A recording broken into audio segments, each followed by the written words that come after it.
முக்குளத்தூர் அமைப்பில் இருக்க கூட எந்த முக்குளத்தூர் சமுதாயத்தை நன்மை பண்ணாங்க? யாருமே கிட்ட விடலைங்களே. இவங்க தானே ஒரு அரணா அமைஞ்சிட்டு அம்மாவை கூட வந்து யாருமே பார்க்க விடலை, யாரு கூட பேச விடலை.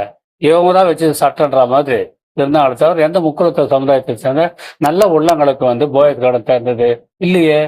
அவங்களாம் ஒதுங்கி அன்னைக்கு இருந்ததுனால தென்னகத்தில் இருக்க முக்குளத்தூர் நல்ல சமுதாயத்தை சேர்ந்தவங்கலாம் வந்து வீர மரபர்களாக இருந்து அதிமுக வந்து காப்பாற்றிருப்பாங்க, நல்லா ஓட்டு போட்டிருப்பாங்க. இவங்களோட செயலால் தான் இன்னைக்கு வந்து வந்ததுங்க.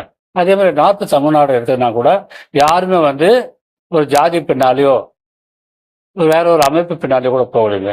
புரட்சி தலைவர் என்ற ஒரு நல்ல ஒரு அமைப்போடு தான் அவர் பின்னால போனாங்க, கட்சிக்கு பலமா இருந்தாங்க. அந்த நிலைமையெல்லாம் மாத்திட்டு தென் தமிழ்நாட்டில் இருக்கிறவங்க அந்த உணர்வுல வந்துட்டு நம்ம அதிமுக புரட்சி தலைவர் எம்ஜிஆர் அவர் செஞ்ச நல்ல தியாகம், அதுக்காக நம்ம அதிமுக மறுபடியும் வந்து ஒரு அரணா